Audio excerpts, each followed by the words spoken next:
You have found yourself on another episode of Locked On Bulls. In today's episode, Pat the Designer ain't here. We got Stevo in the building. Me and Stevo are going to be breaking down what the Bulls' biggest needs are and how they need to address those.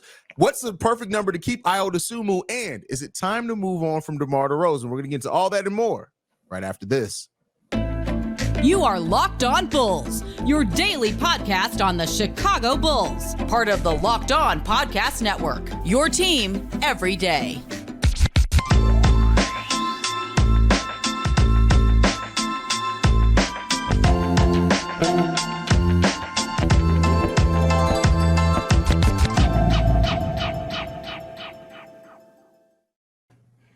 Thank you for tuning in to Locked On Bulls, member of the Locked On Podcast Network, where it's your team every day. Locked On Bulls is free and available on the YouTube app, your podcasting platform of choice, and the Odyssey app Monday through Friday. That's Stevo, our guest today, joining us from Chi-Town Sports Central. I'm Haize, social creator of Chicago Bulls and Chicago Bears Central. Stevo, let's get into it, man. First up on the topic list today, man, the Bulls have a couple of needs that we all know that they need to address. One is point guard, shooting, some size, maybe some rim protection as well to come along with that size. When you look at what the Bulls need to address this offseason, how do you rank the way that they need to address it? Where do they need to allocate their time and funds to first, in your opinion? Okay, so it was a little different question, but I like the way you did it with the ranking because that makes it a little bit more easier to me. Yeah. I'm kind of tied with 1 and 2 with point guard and shooting. The reason I'm tied with that is because it almost go hand in hand. With the setup we have with Zach and DeMar, those two guys, they just need them. I wouldn't necessarily need, but to get their best selves out, you need a high level point guard, somebody to set up the floor for them, make it way more easier, so they don't got to worry about bringing the ball up, setting certain screens, because that's all we was running for a long period of time. In the end of the season was just screens. So, when Zoe was there wasn't that many screens. It just wasn't just screen and dump off. It wasn't just that. So, that's one thing. Now, going into what's available, that's where it gets iffy because it's not the greatest point guard available, free agency and other things you could do around the league.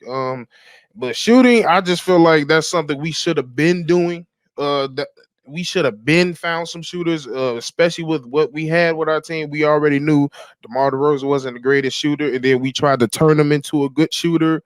And it's not like he can't hit the three. That's just not his game. Yeah. So around that, you need to put a lot of players around them that can just knock it down. We just need a Duncan Robinson, Matt Strus type of player, and we just yet to find one. We can't find one in the draft. We can't seem to find one on free agency.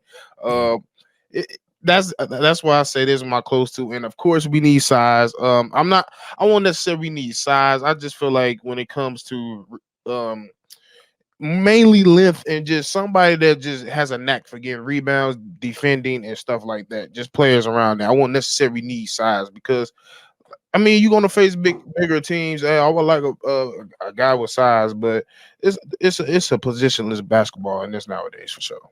Now, with that said, like, do you think, because a big need that last offseason that we didn't necessarily address, like AK did say, shooting, rim protection. Do you think that the rim protection is as big of a need, or do you think it's more of, hey, let's spread out the floor, let's take care of the offense, let's get our point of attack defense together, and then we won't necessarily have to have as much rim protection? What do you think in regards to that rim protection part? I think now we might have to make it an issue on getting the rim protected because due to the roster construction, we didn't necessarily need rim protection because we had so many good players that was laterally quick, active hands, was in the passing lanes, and we just played great team defense. So I knew when he built the roster, AK and Agnew, when they built the roster, I just knew that's what their thought process was. They knew, we don't have the biggest size, but we gonna make it hell coming in before you could come through the lane. So now that the fact that we just got Caruso,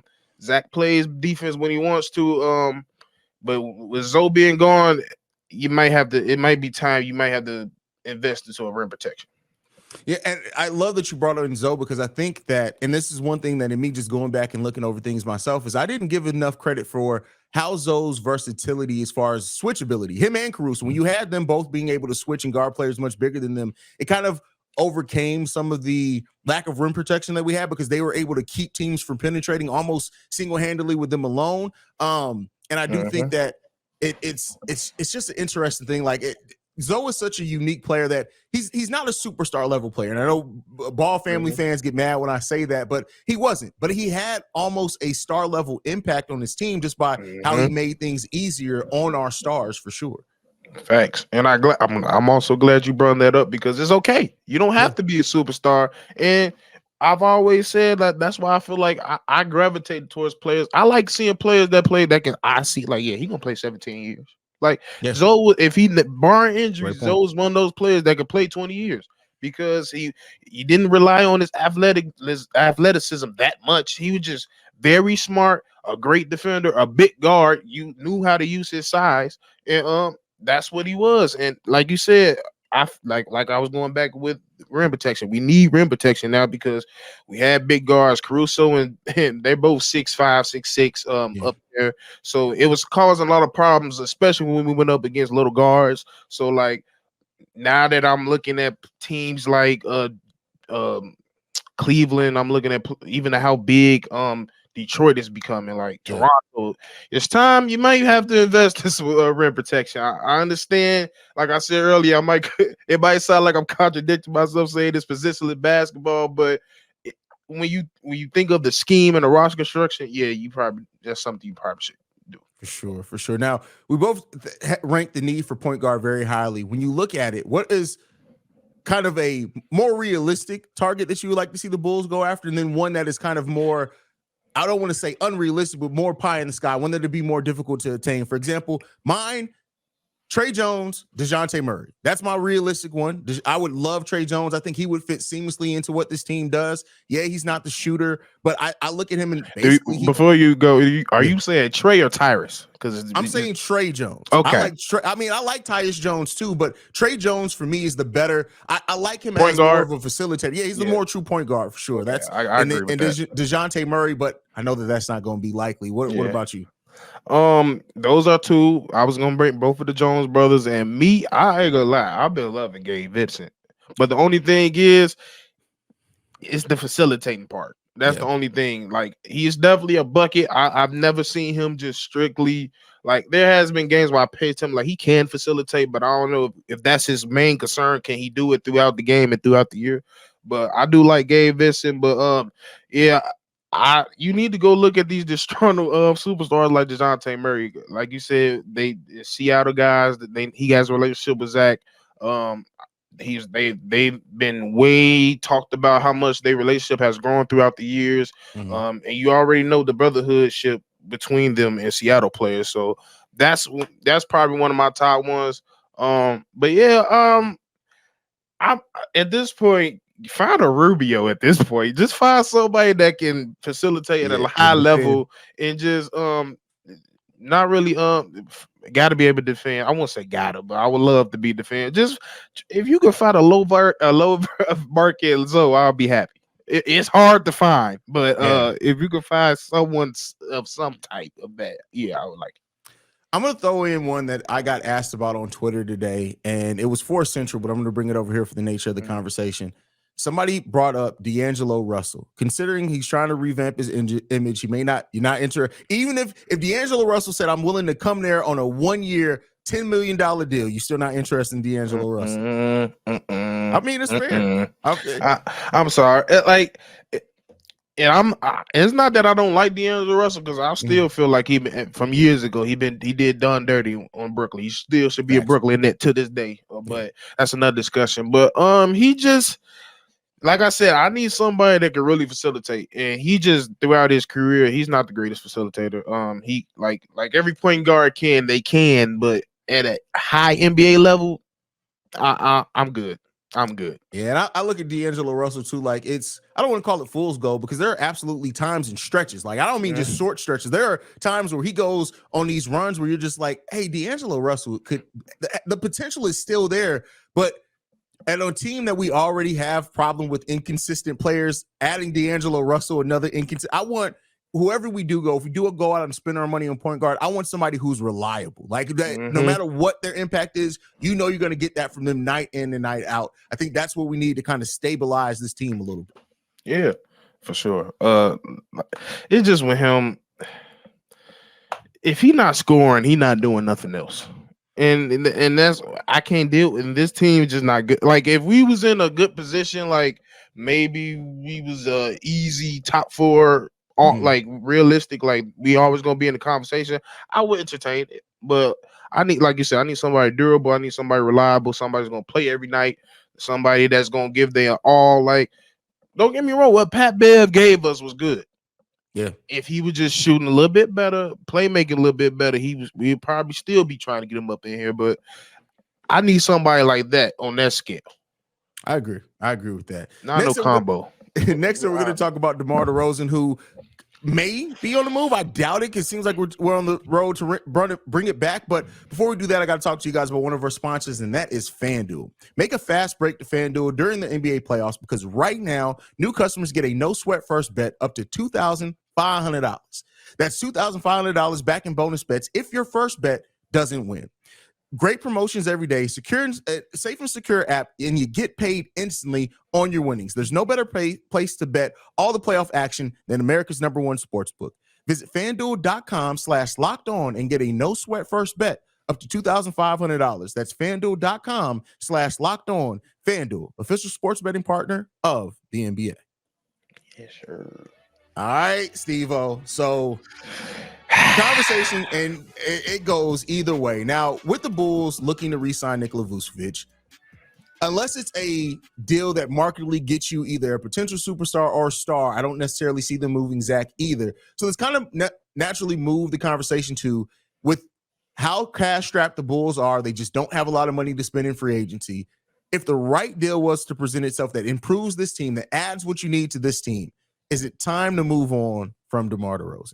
And the key word is if it's a good deal and it fits the timetable and the scheme and the roster construction of this team, yes, do it. But that's the thing. I don't think it can be done. Okay. That's the one thing. I like, trust me. And I know people that see me on other channels and they see me go hard at DeMar, but I'm not, don't get it twisted. I'm not willing to give him up for anything. Yeah. Like, it's people out here talking about we go get RJ. No. Yeah. No, absolutely not. I'm not getting no RJ Barrett. I'm not. It's just certain. I'm not doing it. He's still a serviceable player. He's still a great player. He's just not great for us in this current NBA. That's just my opinion. So if it's a serviceable, you getting a solid all-star, and maybe it's a couple picks or some other role players that can fit, like there's some shooters or some defenders or 3-and-D, I take it. I feel like it's time. I want to see what P. Will does. I feel like DeMar in front of him is really a road block in front of him. You're never going to see the real P. Will until DeMar's gone. So I'm like I said, it's time to go. But I don't think he's gonna go. You should have struck while the iron was hot after he didn't have that historic year. You probably should have traded him then. It's probably a little too late. But like I said, if you find somebody that's willing to bite on him, hey, give it to him. When you look around the league, what teams do you think DeMar may make sense for, and that it has the pieces that we would be interested in as well? That's where it gets difficult, right? That's the thing. It's like, okay, it's going to be 9 times out of 10, it has to be a real contender. So top 5 on both conferences. But the thing is, when they're contending, they're not going to be willing to give up a lot of players. And then if you look at, especially this year, we've seen, I want to say, 2 trades that went down when they involved 2 major glue guys. They wasn't superstars, but they was 2 major glue guys. They got shipped out, and their team just didn't look the same. Mm-hmm. And even though, hey, you got, I'm gonna just say it, KD. You got KD, but you didn't get far because you the 2 glue guys you drafted. One was one of the most reliable players in these. Mikal Bridges don't miss a game. I don't think he missed a game yet in his career. You have a legit 3-and-D, ain't scared of the moment in Cam Johnson that you let go. So yeah, that's the hard part. I think teams are paying attention to all people that's doing these trades, letting the middle guys go. Not to say they middle guys or glue guys, but yeah, that's a very hard trade, and especially with him being 34 years old, it's just hard. Yeah, I mean, and that's the thing is that, you know, I know a lot of Bulls fans. It's easy once you start in the trade machine, and when you're looking at just what the Bulls need, you can say, "Hey, we could trade DeMar for this." But it's not really a lot of teams when you look at it that, with the size of his deal, the fact that he's a free agent at the end of the season anyway, too, because you wait out for that. But I mean, you look at a team that could get desperate, like a Dallas. They could be looking for something, but even then, I don't know if there's necessarily pieces. Like, don't get me. At one point, I was super high on Maxi Kleber, but he is. After he turned 30, that production went down drastically, right? Even in the sign and trade for Christian Wood. Now I'm good on that. Like, so I get, and I've been guilty of it too. Let me call myself out. Like, I say, hey, you can move DeMar for this, move DeMar for that. But like, when you really start looking at things, like, not to say that you can't get creative, and maybe even the Bulls look at it and say, hey, maybe we don't find everything that we need, but through the improvement that we think we can get from Patrick Williams, maybe that's why. And that is really kind of why I wanted to have this conversation. The Bulls own their own 2024 first-round pick. So even if you don't necessarily find the perfect set of circumstances that help you get better and contend now, betting on the growth of your younger players, right? The P. Wills, the Kobe, the Ayo, the Dalen Terry, and them getting more reps so you can really take an evaluation, look at them, and then maybe hold on and still have a high pick. At that point, does it become worth it to you? Man, when you put it that way, because I just recently looked up a stat, and they said out of all picks at his position in draft history, they least played. Yeah. That's crazy. And I do, like I said, I'm intrigued to see all our young players. A couple players took steps, and Kobe White, P. Will, I feel like took a step. A lot of people don't, but he still took a step.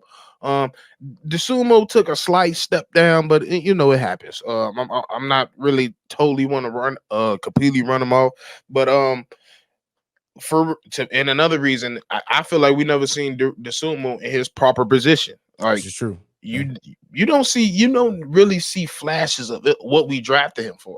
We don't see Illinois Ayo that much, and it's mainly because when DeMar's on the floor, we're not running. We're not a transition team, and with which befuddles me, because all the athletes we have on this team, we should be running 100 miles per hour. I don't get it, but like I said, I can say all that. Still, DeMar's still an easy 25 a night. Guaranteed. I might hate how it comes. Trust me, I might hate it, but you can't.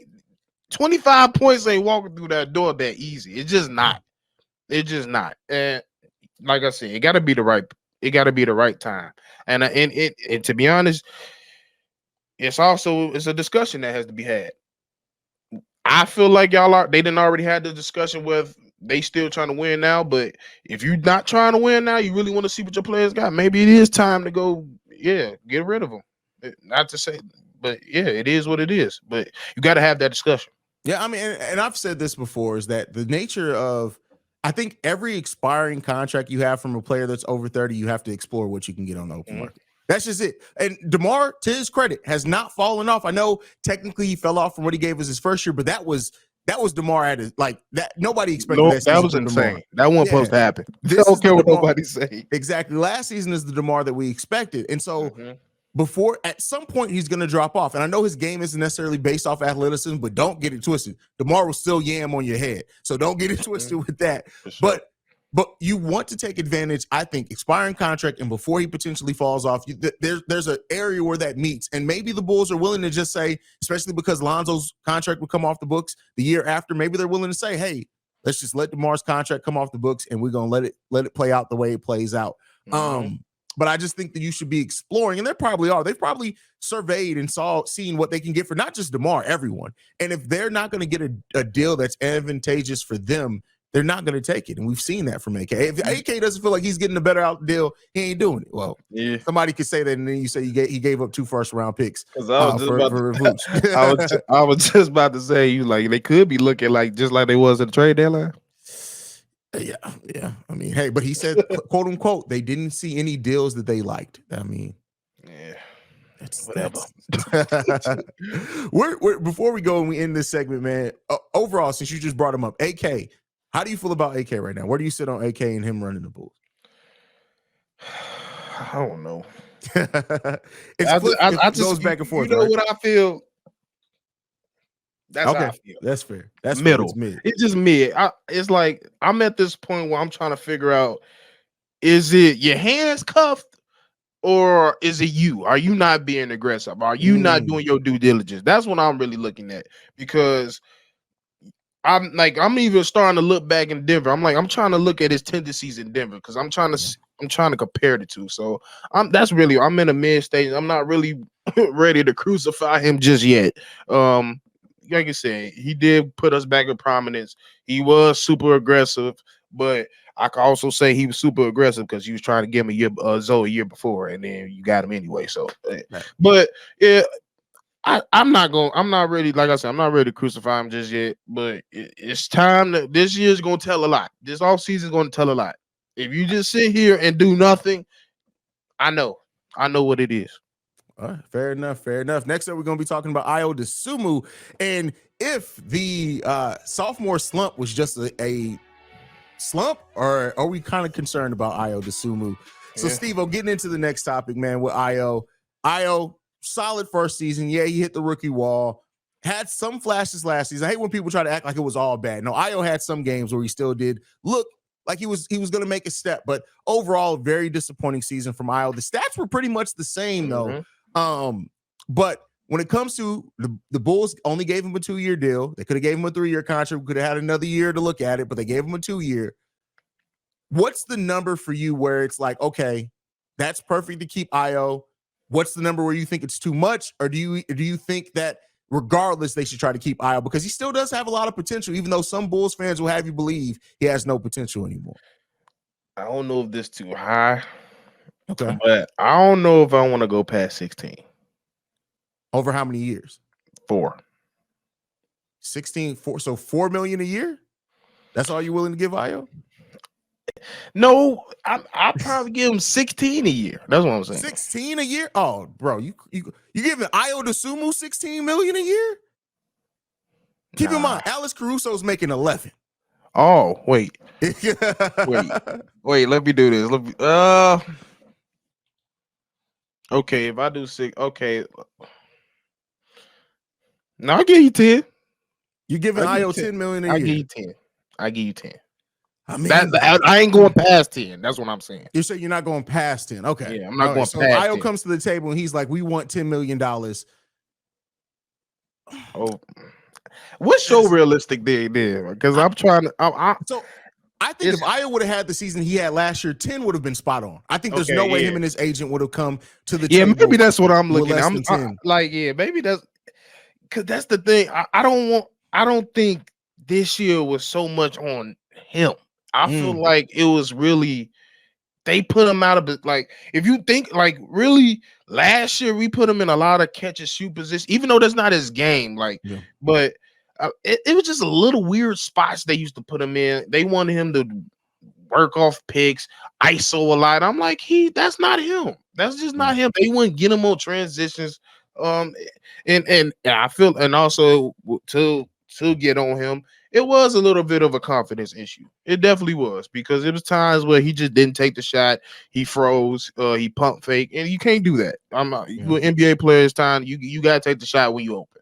So I'm gonna say it's completely on the staff, but I feel like majority of his problems, they didn't put him in his best positions, in my opinion. So yeah, maybe that's why I was tripping on 16, because I was looking on last year, because and maybe the voice of Stacey King in my head saying that he feel like he got superstar aspects in him. So maybe that's what it is. But after last year, I won't go past 10.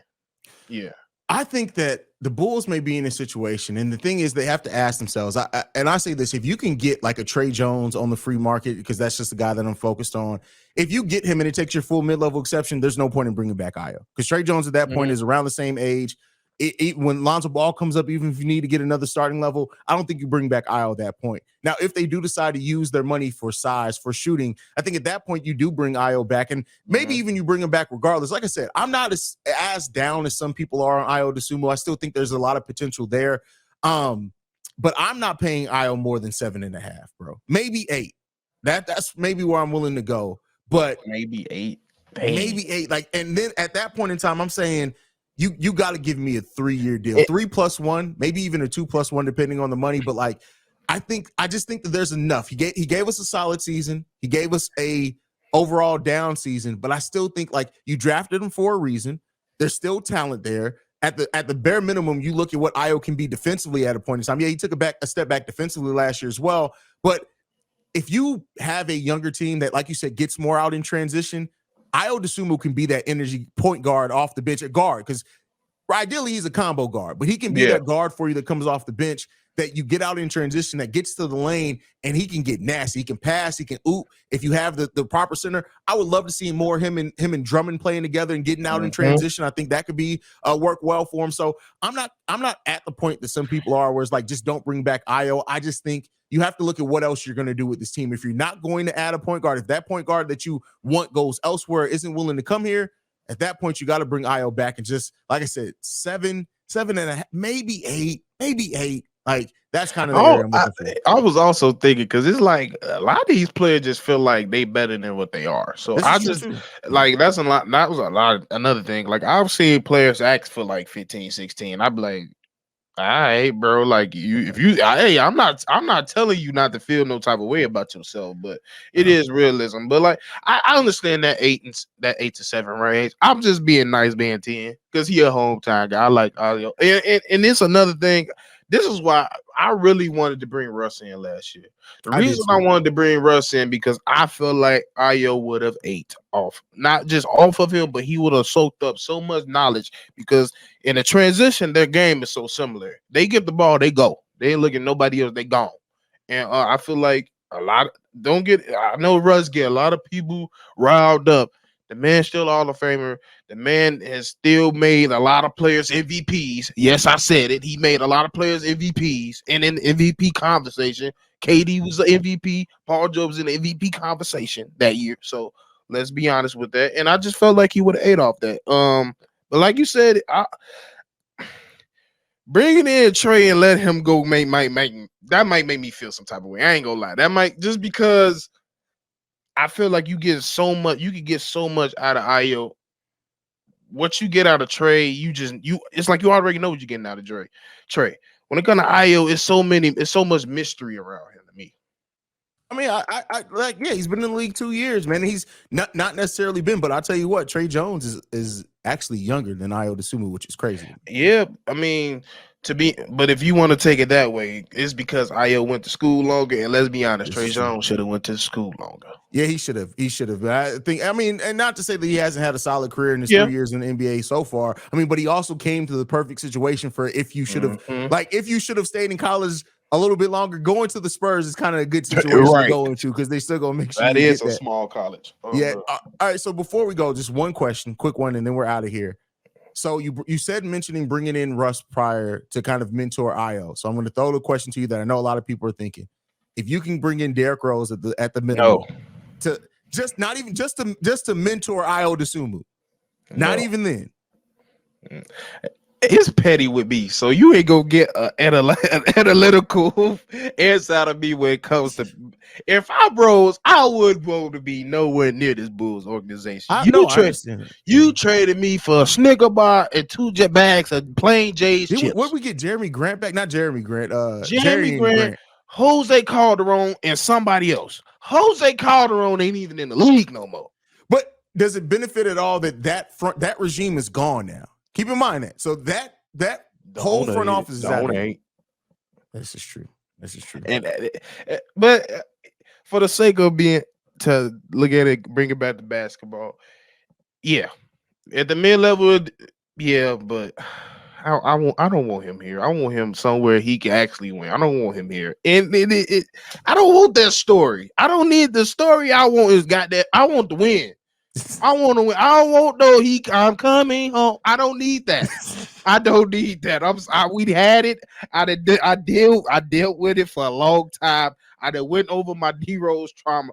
I don't need it no more. I'm Gucci. I am Gucci.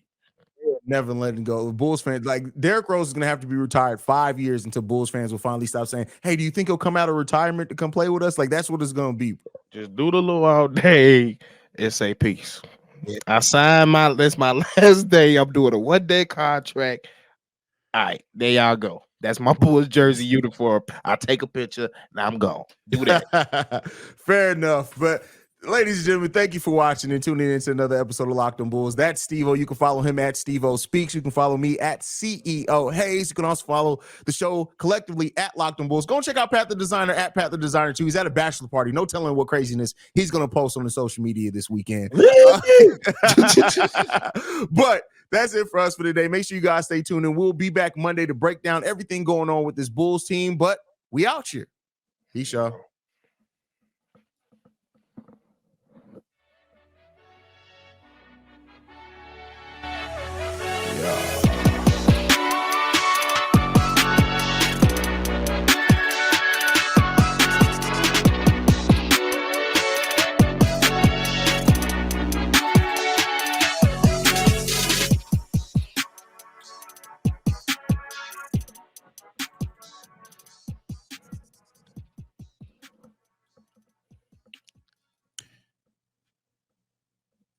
And we out this bitch. Hey, did you peep? I